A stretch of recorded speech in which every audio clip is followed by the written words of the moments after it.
Bien, de una manera muy genérica, las grandes catástrofes son sucesos en los que hay múltiples víctimas, ¿no? Es decir, hay un número de víctimas que desborda lo que son el número habitual de fallecimientos que se atienden en un instituto anatómico forense. Son además sucesos que tienen una gran relevancia social por la carga emocional y por la difusión que hoy día se obtiene a través de los medios de comunicación. Todos tenemos conocimiento que cuando ocurre un suceso de estos, pues los medios de comunicación están informando de una manera continua y muy pormenorizada. Por otra parte, tengamos en cuenta que las grandes catástrofes, parte de ellas, están integradas por sucesos como pueden ser los atentados terroristas o como pueden ser, por ejemplo, los accidentes de aviación. Y hoy día, desgraciadamente, este tipo de sucesos todos sabemos que son más frecuentes. Ante este tipo de sucesos, el número de actuaciones, el tipo de actuaciones que tiene que llevarse aparte por parte del Estado que le corresponda, son numerosas, obviamente. Hay actuaciones, algunas, digamos, de primera necesidad, que son las actuaciones médicas, ¿no?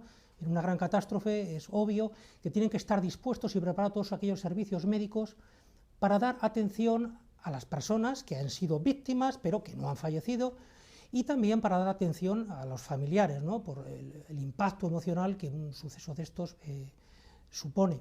Por otra parte, tengamos en cuenta que las grandes catástrofes pueden ser de numerosos tipos, de numerosa naturaleza, y algunas de ellas pues exigen también actuaciones de carácter social.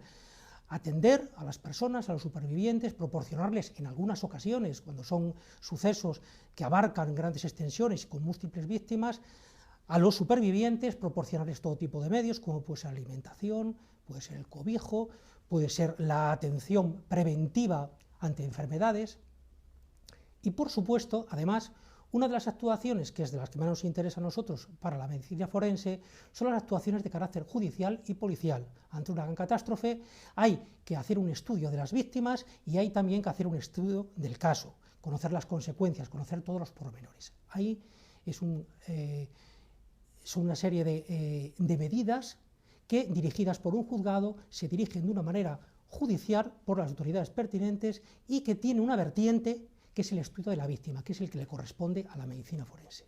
Tengamos en cuenta que en las víctimas hay que tomar una serie de medidas que exigen conocer elementos básicos, datos básicos. ¿Cuántas víctimas estamos hablando? ¿De cuántas son? La identificación. La identificación es el problema básico ante una gran catástrofe. Otros elementos pueden ser más fáciles de estudiar o de llegar a averiguar con precisión, pero el gran problema suele ser siempre la identificación de víctimas. Son numerosas y muchas veces presenta una desfiguración corporal que hace muy difícil la identificación. También la data, identificar el momento en que se ha muerto, aunque este suele ser un elemento fácil de realizar en este tipo de casos. Conocer la etiología. En una gran catástrofe hay que saber si efectivamente todas las víctimas que encontramos lo han sido a causa de este evento y conocer también cuál es el mecanismo. Una explosión en un tren, unas personas pueden haber muerto por aplastamiento, otros por quemadura, otros directamente por el efecto directo de la explosión. Y por supuesto pensemos también, en un caso de una gran catástrofe, nunca se puede descartar la intencionalidad por parte de alguien que ha llevado a cabo este suceso de una forma suicida. Intentar determinar a través, muchas veces, de elementos extraños, determinar en alguno de los cuerpos algo que nos pueda inducir a pensar que esta persona pudo tener alguna responsabilidad directa en este tipo de hechos.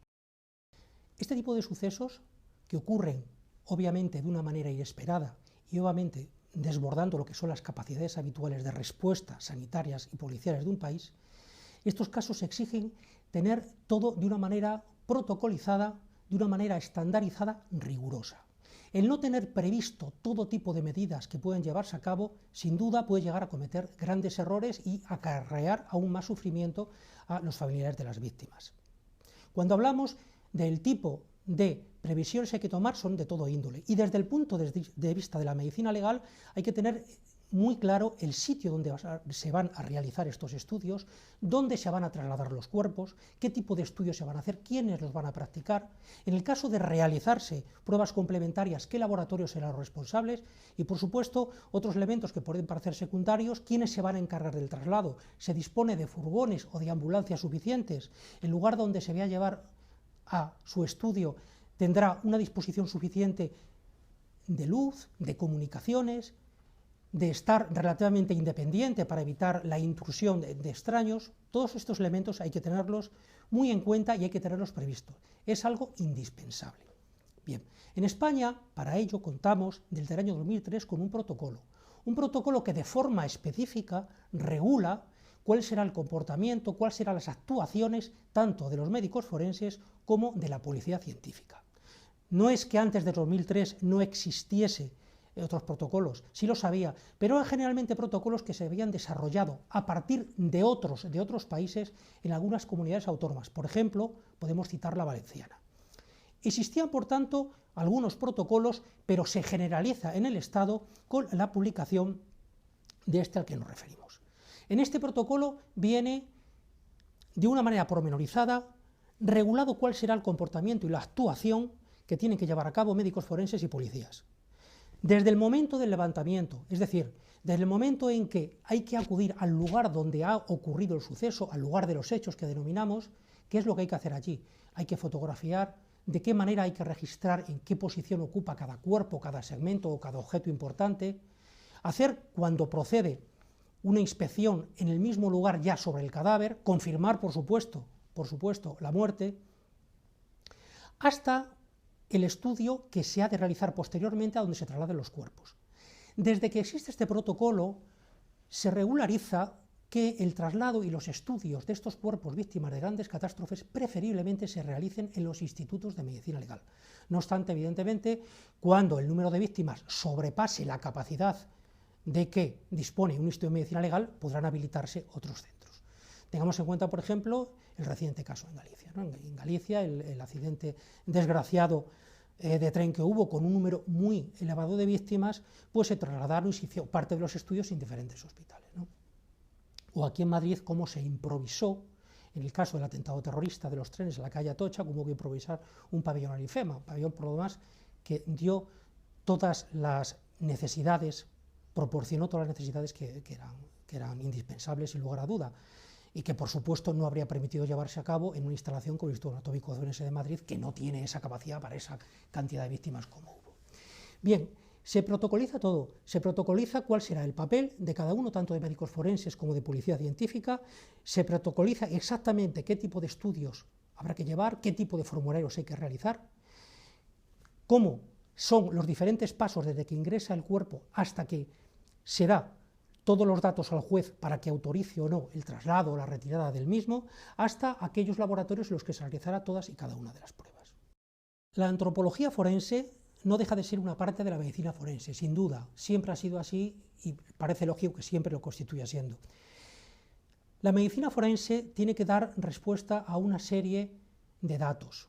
Hay que identificar, saber causa de muerte, saber los mecanismos, saber circunstancias. Para ello se recurre al estudio del cuerpo, tanto el examen externo como del examen interno del mismo.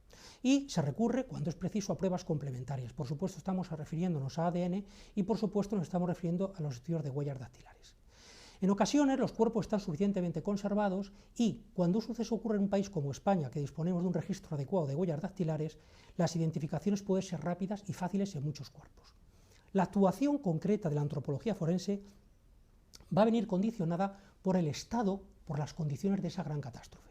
No es igual un suceso de estas características que tenga lugar en un tren con un número limitado de pasajeros, pensemos por ejemplo que sería un tsunami, con cientos o miles de víctimas que pueden ir apareciendo en el tiempo, o lo que es una catástrofe aérea, donde la fragmentación de los cuerpos es mucho más frecuente. Cuanto mayor sea lógicamente el daño que va a recibir el cuerpo, mayor va a ser el papel de la antropología. La antropología se va a fijar fundamentalmente en el estudio de aquellos restos óseos, de aquellos segmentos corporales. La descripción de los mismos, el conocimiento de los mismos, recurriendo a lo que son técnicas propias de la antropología, el estudio morfológico, el estudio métrico, el estudio radiológico, intentar reagrupar en lo posible los fragmentos encontrados, recogida por supuesto de datos y de muestras de ADN para posibles futuros estudios, reconstrucción en lo posible de los cuerpos cuando así procede, y siempre, obviamente, dejar muestra de los mismos para estudios que puedan plantearse en un futuro.